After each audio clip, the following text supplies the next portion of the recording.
Hello there, my name is Victor Kadu. I'm a student at Northern Virginia Community College, and this is Business 280. Now, I'm going to talk to you today about the Republic of China. China is one of the vast communities that has always been known for its culture, known for its stance in political warfare, and also known for its vast majority in population. Now, the history of China. I can safely break down China to you as one of the oldest civilizations, going back to over the 16th century, with a capital called Beijing, and the standard language is Chinese. Now, we do recognize many regional languages like Mongolian, Tibetan, but there are other vast languages carrying about percentages of 0.1 to 0.4, 0.6, and 0.7, respective of the people who are living in the area. Now, the majority ethnic group are the Chinese Han. These are the ethnic people who were originally from the royal inheritance of the lords or the emperors of China back in the early 16th century. But doesn't mean that they are superior. It just means that they were the people who were there originally, and they had the highest amount of people. Now, there's still other cultures and still other people who were involved with the Chinese, well as the Zhuang and the Manchu, and other populations that are usually broken down and spread all over the entire country. Now, Shanghai is actually the biggest populace of this entire nation, but it doesn't count for being the home capital. That is where the heart of China is found. Now, I'd like to talk about the religion in China. The religion in China is very specific and important because while getting products and while getting different items that you would like to maybe pass on into the nation, you have to cater for the people's beliefs, their norms, and what they take to their heart. There are different things that the Chinese people have at their heart, but the first and foremost is culture. But majority, as you can see, 52% of the people in China do not actually believe or have a religion, which forms them back into the emperor's time. As I said earlier, the Chinese people, with the hugest percentage, which is over 60% of the people in populace of the Han culture, believed in an emperor. The emperor was not a god or was never based on a religion, but was a person. And that's why you can see the highest percentage of the people who are in China, over 52%, half of the entire country's population, does not believe or have a religion. It believes in culture. And that's one thing I want you to remember over the course of our conversation. The culture is the main epitome for the Chinese people. You can see the other percentages are there as well. Now, when we go into the government of China, Xi Jinping is the current leader of the Republic of China, and he manages a government with over 2,980 members of parliament. Now, this is not a small number, guys. This is a very massive number. 2,980 people means each section of China would have almost close to 100 members in predominantly. There are different types of nations and different types of populace. For example, a country like Uganda has only 15 members of parliament. But given the populace of China and how vast the community is and how large it is, it needed a larger number of people to be invested in taking care of the individuals at a higher rate. That's why the number of people who are involved in the Chinese government are many, but all under the leadership of the communist leader, Xi Jinping. Now, you would ask me when it comes to gifting, Chinese culture is one of the most home-based and culturally first gifting cultures. Now, as you may notice, most of their gifts are pulled back to their heritage. For example, as you can see, is a dressing shawl, fully embroidered with beads, has a nice tanning, and always has a lined and perfect edge. The Chinese culture is naturally brimmed to perfection, so they do not have any cutting edge towards anything that's not perfect. That's one thing you'll notice over time.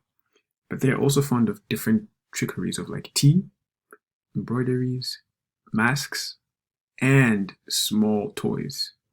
Now, I like to explain the parts of tea. So usually it's hospitable in the Chinese culture to host someone with a cup of tea, and to bring them back and forth with a cup of tea. This shows people that you are acceptable and you're in line with what you believe. China's population is over 1.4 billion and is still climbing till this very day. It dropped over the COVID-19 experience, but it's still climbing because each marchable rule, the maternity rule in the country, continuously grows over time. And the ways they try to regulate that is by trying to extreme family planning means by having a maximum amount of people who can give birth. You can give birth to like 2 children is per household. That's the maximum amount of people you can give birth to. And it happens over time and over time. But China's population is actually one big thing that makes it a pool in the economic lead.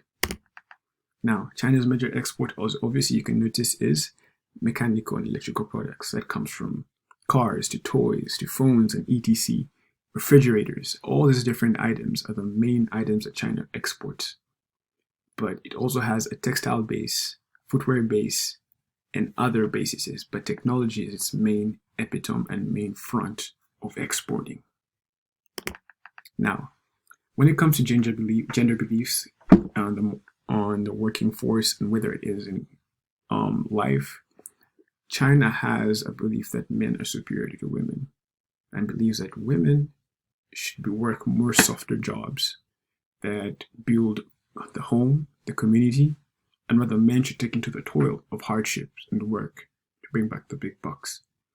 Now, that is genuinely the culture of China, but over time it has been modulously growing due to the different movements and human rights activists who have been shooting over through the country.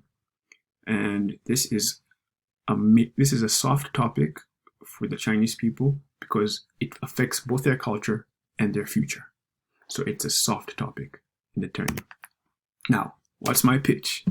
You'd think of all the history I've told you and everything in the background, I would tell you that my pitch, why don't you have a guess on what the pitch would be? From culture to population and to exports and imports. What would you think it would be? Well, that's easy. Beads. Now, you would wonder why you'd ask me why I would start a business on beads. Well, it's as simple as this. As you can see, the Chinese population is large. And the Chinese population has so many fast people. But then why? Why bead making? Okay? Now, simple as this. China has a strong base for culture, music, fashion, design, and other individual reasons. But the clothing market in China has always been the nation's core backbone. From growing markets, textiles, embroideries, and all these different options. But the fashion business has always been the core for China. And that's why it's leading and grows in billions and billions and millions of dollars over the years. For example, as in this chart, in 2017, they had over 29 million in sales in clothing, 302 million in 2018, 324 million, and in 2021, they're hitting a buzzing 359 million in just clothing. So beads are embroidered onto clothing. That's from buttons, going down to designs. It would be the right place to invest your money and be the core source of an individual basis of income in the Chinese nation. Plus, it will be giving people many jobs for the high population, including the women who are a fraction who have not been looked up to, and it would push them forward.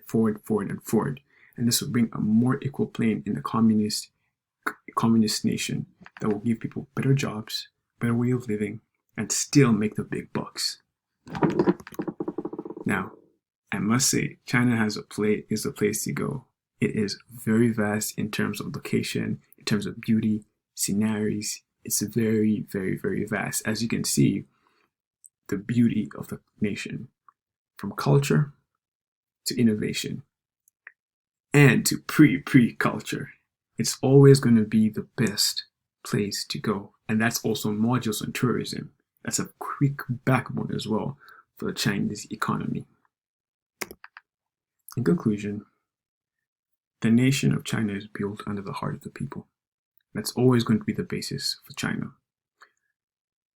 Whether in the 16th century or in 2021, China will always be for its people and will always, always be a cultural-based nation.